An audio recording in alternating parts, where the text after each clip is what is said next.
performance. Immediately after the performance is over, if you will give us just a few extra minutes so that we can safely have the children dismissed off the stage and out of the side door into the gym, and that will be where you are able to pick them up, okay? So I hope you enjoy it.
God has used angels to touch the lives of believers.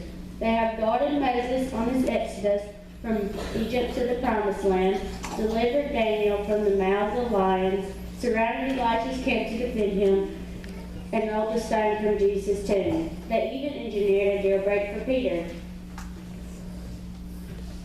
They have been described as creatures of radiant light, as chariots of fire, or simply as men sent to us with messages from God. And when Jesus was born, the angels touched the lives of many people whom God had chosen to help fulfill the prophecies of the Messiah's birth. Our story begins with the angel who appeared to the prophet Elijah. You can read about him in the book of 1 Kings. When Elijah was a young man, God sent him to tell people about the Lord. And this made the evil queen Jezebel very angry. When Jezebel was chasing him, Elijah ran into the wilderness, hungry and thirsty. He could not go on. So he prayed and fell asleep under a tree. Then the Lord sent an angel to help him.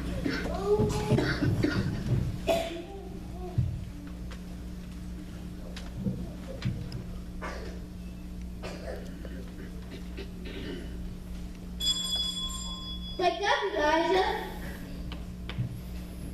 I brought you something to eat. What is it? It's my favorite cake. I made it myself.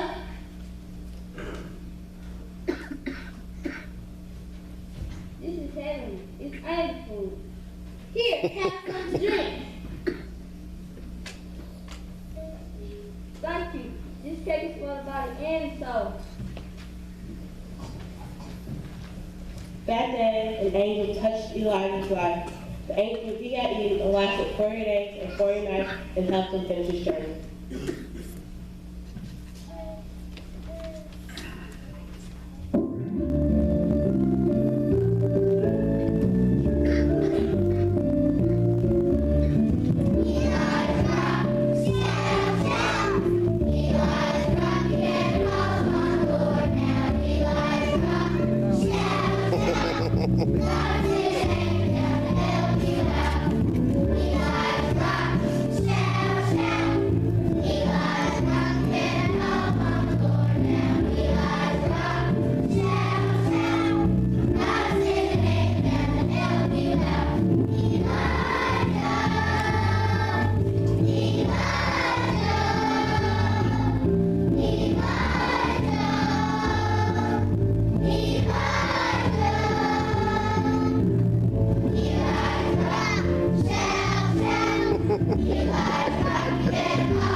All the people of Israel were waiting for the Lord to send the Messiah to save them.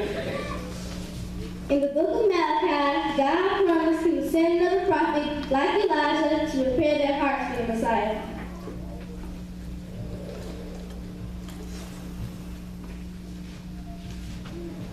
One day, as a priest named Zachariah was praying in the temple, the Lord sent an angel to him with an exciting message.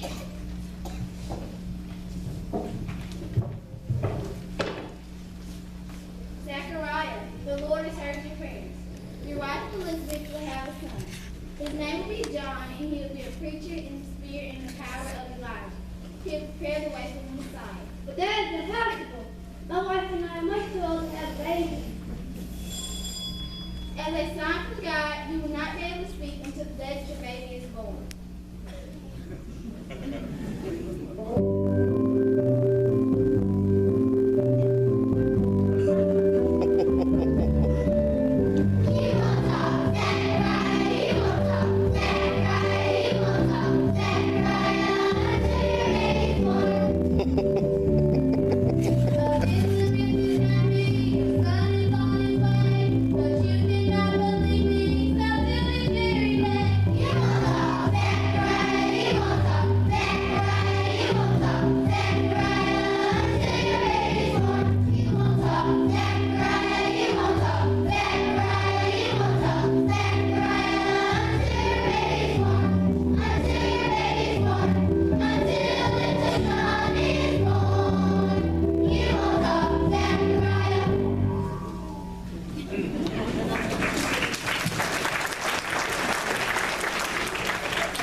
Elizabeth's cousin was a humble girl named Mary, who was engaged to a man named Joseph. Mary was a faithful believer who prayed often. On the day that the Lord sent an angel to her, perhaps she was reading these words from the prophet Isaiah. Behold, a virgin shall conceive and bear a son, and shall call his name Emmanuel, which means God is with us.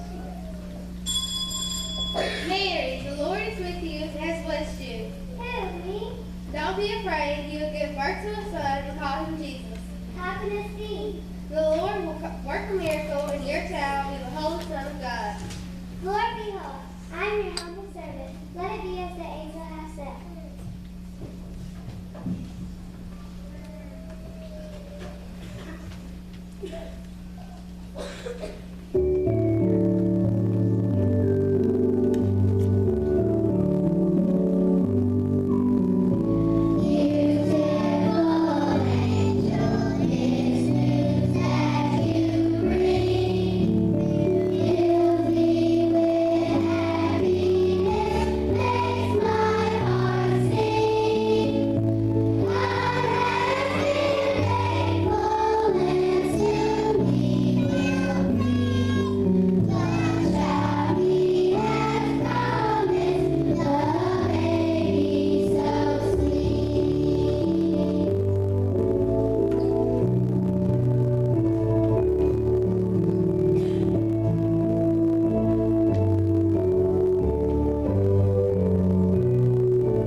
When Joseph found out Mary was going to have a baby, he was confused and upset.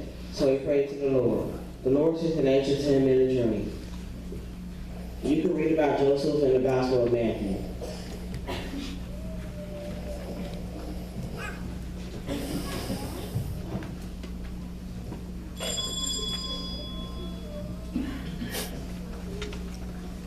Joseph, don't be afraid to take Mary as your wife, for the baby is a miracle from God.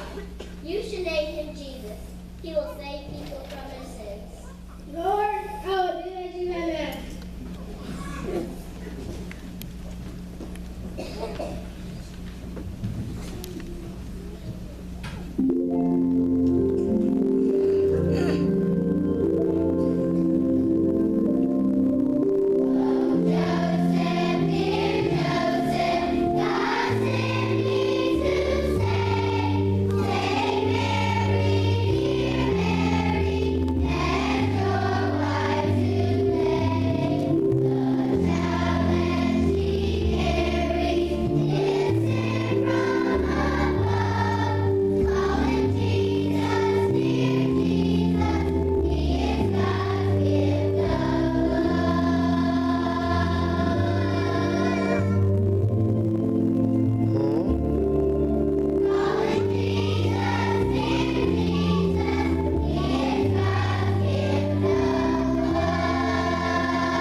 When the baby was about to be born, the king declared that all people should go to their hometowns to be counted.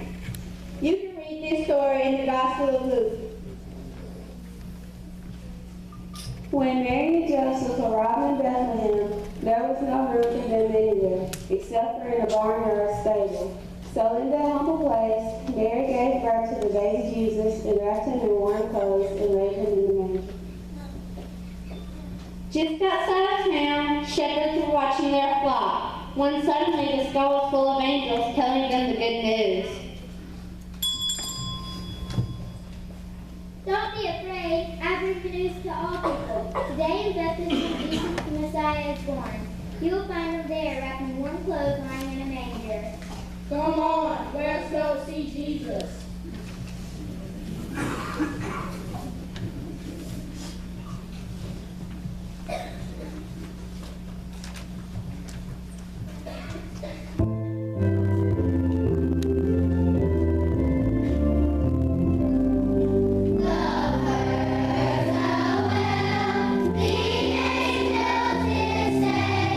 What's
think it's bothering. Yes, God has used angels throughout history to touch people's lives, and we can still be touched by angels today if we open our hearts to receive the message that was sent so long ago.